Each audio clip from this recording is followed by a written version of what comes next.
Bueno, que el Señor les bendiga a todos.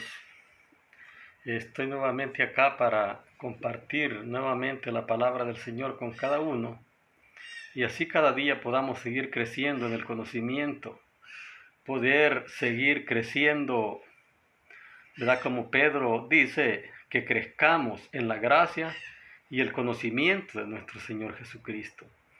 Y vamos a crecer en la gracia y el conocimiento cuando estudiamos su palabra, cuando entendemos su palabra y la ponemos por obra en la vida de cada uno de nosotros. Porque, ¿verdad? Vivimos en un tiempo de confusión, en un tiempo de tantas religiones que circulan en este mundo, ¿verdad? Donde nos es necesario estudiar cuidadosamente la palabra de Dios para conocer en realidad cuál es la verdad a la que debemos someternos. Así que voy a leer desde el capítulo 9 del libro de los Hechos, el versículo 15, y dice: el Señor le dijo: ve, porque instrumento escogido me es este, para llevar mi nombre en presencia de los gentiles y de los reyes y de los hijos de Israel, porque yo le mostraré cuánto le es necesario padecer por mi nombre. Estas palabras que acabamos de leer son las palabras que el Señor le dijo a aquel discípulo que vivía en Damasco, que se llamaba Ananías. Los que hemos leído la Biblia nos damos cuenta, ¿verdad?, que el hombre que conocemos en las Escrituras como el apóstol Pablo, antes se llamaba Saulo, Saulo de Tarso. Y este era un perseguidor de los creyentes, era un perseguidor de la iglesia, porque en el versículo 1 del capítulo 9 dice que Saulo, respirando aún amenazas y muerte contra los discípulos del Señor, vino al sumo sacerdote y le pidió cartas para las sinagogas de Damasco, a fin de que se hallaba algunos de este camino, ¿verdad?, meter presos a hombres y mujeres que invocaban el nombre del Señor. Pero dice la Escritura que, yendo en camino a Damasco, ya cerca de Damasco, dice que una luz lo rodeó del cielo, y cayendo en tierra una voz le dijo: Saulo, Saulo, ¿por qué me persigues? Dura cosa te es dar cosas contra el aguijón. Y Saulo, en ese momento que todavía era Saulo, ¿verdad?, le dice: ¿quién eres, Señor? Y el Señor le dijo: yo soy Jesús, a quien tú persigues. Y él le dice: ¿qué quieres que haga? Y el Señor le dijo: entra en Damasco y allí se te dirá lo que debes de hacer.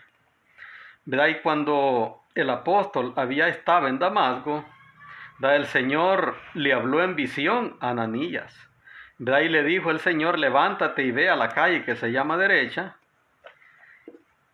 y busca en casa de Judas a un hombre llamado Saulo de Tarso, porque aquí que él ora.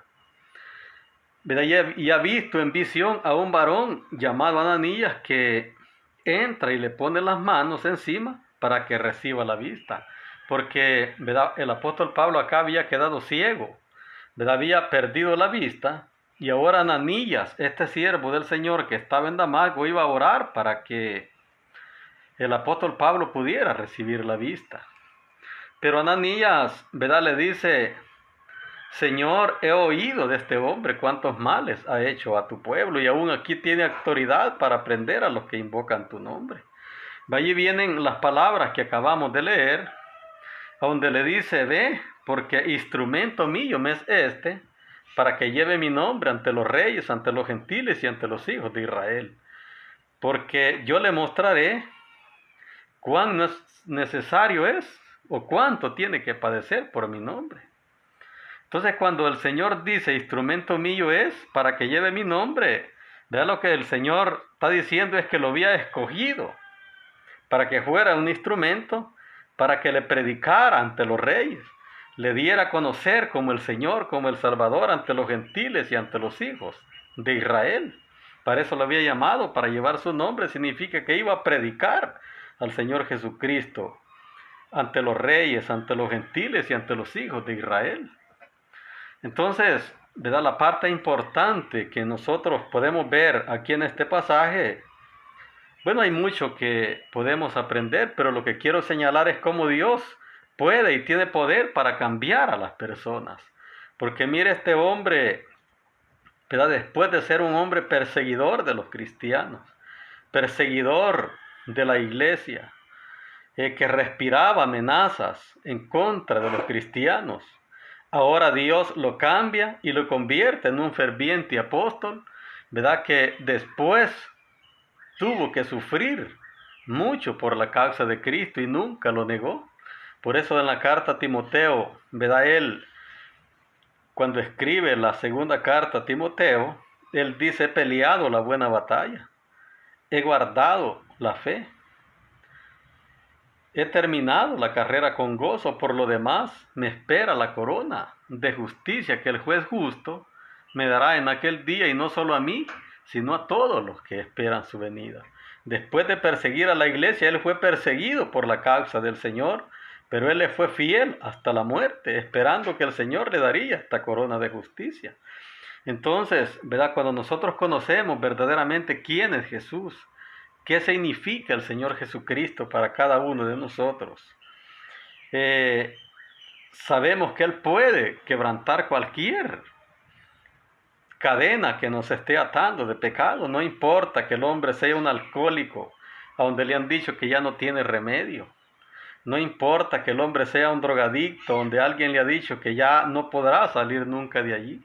¿Verdad? Vemos el ejemplo en las Escrituras mismas, ¿verdad? Cómo Dios libertó a aquel hombre, aquel endemoniado gadareno, que dice la Escritura de que este hombre andaba en los sepulcros, ¿verdad? Golpeándose con piedras, andaba desnudo, y dice que lo ataban con grillos, con cadenas, pero él lo rompía porque había una legión de demonios en él.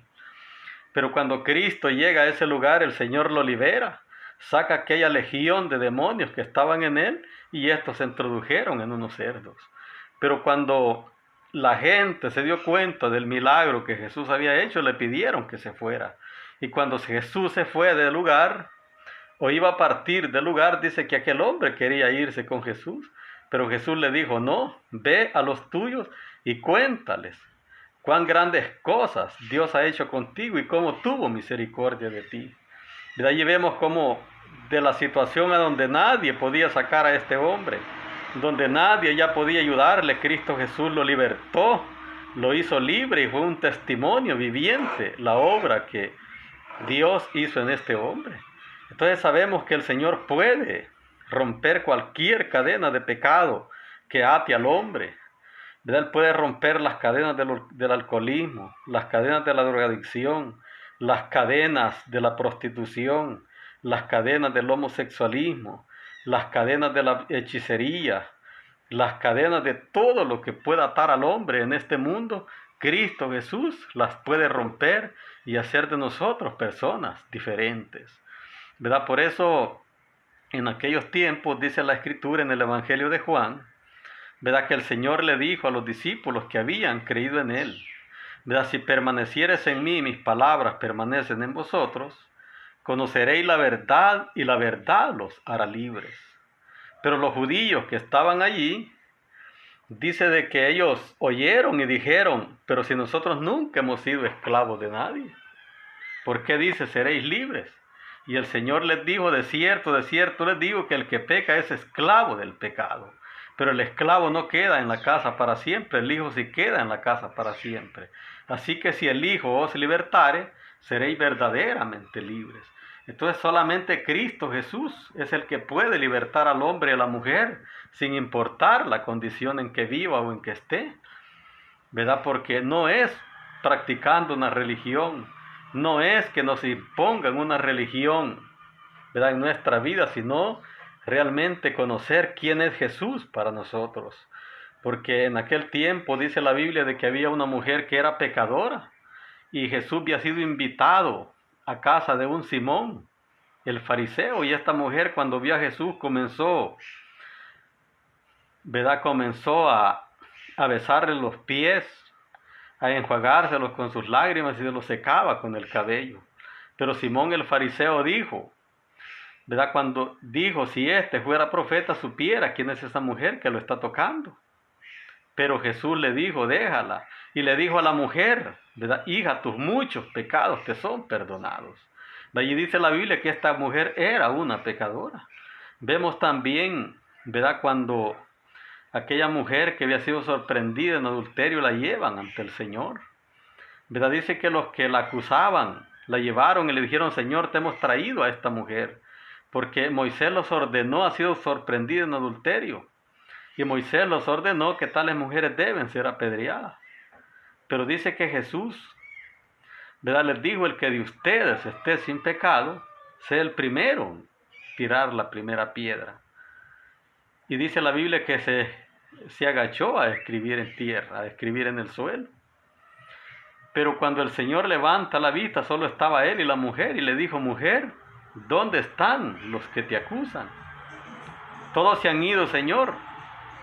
Y el Señor le dijo, ni yo te condeno, vete y no peques más.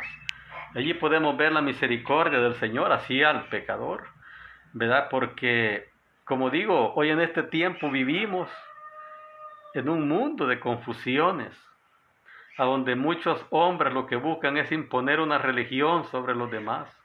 Otros van más allá y le ponen cargas religiosas a las demás personas para sacar provechos personales para ellos.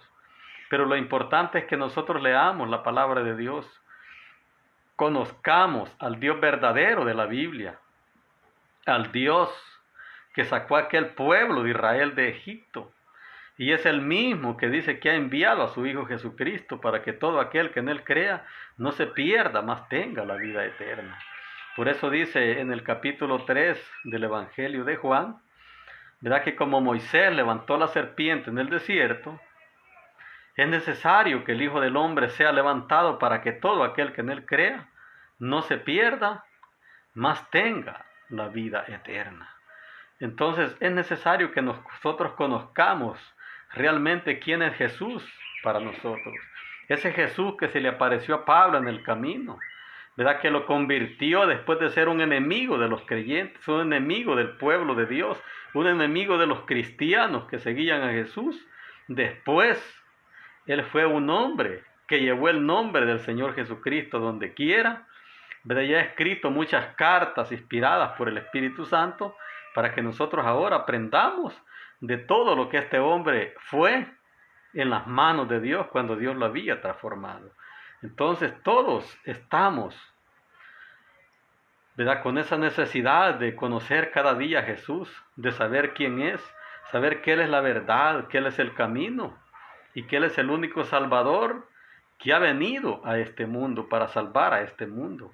Cuando Jesús conversaba con la mujer samaritana, ¿verdad? Jesús le dice la salvación viene de los judíos. ¿Y por qué le dice viene de los judíos? Porque Jesús era un judío y el pueblo judío fue el pueblo escogido de Dios, donde iba a venir el Mesías, el Cristo, el Salvador del mundo, para poder salvar a esta humanidad, aquellos que crean en Él, que tengan un nuevo nacimiento, que hayan venido verdaderamente arrepentidos a los pies de Cristo, ¿verdad? Con el propósito de entregarse por completo al Señor, y el Señor pueda hacer nuevas personas, nuevas criaturas de cada uno de nosotros. Por eso dice, de modo que si alguno está en Cristo, nueva criatura es. Las cosas viejas pasaron, he aquí, todas son hechas nuevas. ¿Verdad? Dios puede cambiar al hombre sin importar la condición que tenga, ¿verdad? Porque Saulo él nunca hubiera llegado por su propia cuenta. La idea de él no era creer en el Señor, sino perseguir a aquellos que creían en el Señor, porque él creía que estaba haciendo lo correcto, ¿verdad? Creía que al perseguir a los cristianos, él estaba haciendo bien delante de Dios porque estaba persiguiendo a los herejes, según él. Pero después se dio cuenta que estaba equivocado, que estaba luchando, como decimos, contra corriente. Por eso el Señor le dijo, Dura cosa te es dar cosas contra el Hijo. Así es de que nosotros sabemos por la palabra de Dios que Dios puede cambiar a cualquiera que se humilla delante de Él, que le rinde su vida a Él. ¿Verdad? Como les ponía el ejemplo de este hombre gadareno, ¿quién lo iba a ayudar? Nadie podía libertarlo de la legión de demonios que tenía, por la cual estaba poseído. Solamente Cristo Jesús fue el único que pudo libertarlo, y así como libertó a ese hombre, puede libertar a cualquiera, de cualquier sea la cadena que lo tenga atado. Así que esto es lo que he compartido, esta reflexión con cada uno de ustedes, esperando que sea de bendición. Espero pues que se suscriban a mi canal para que podamos seguir siempre meditando en la palabra del Señor. Que el Señor les bendiga a cada uno. La paz de Cristo.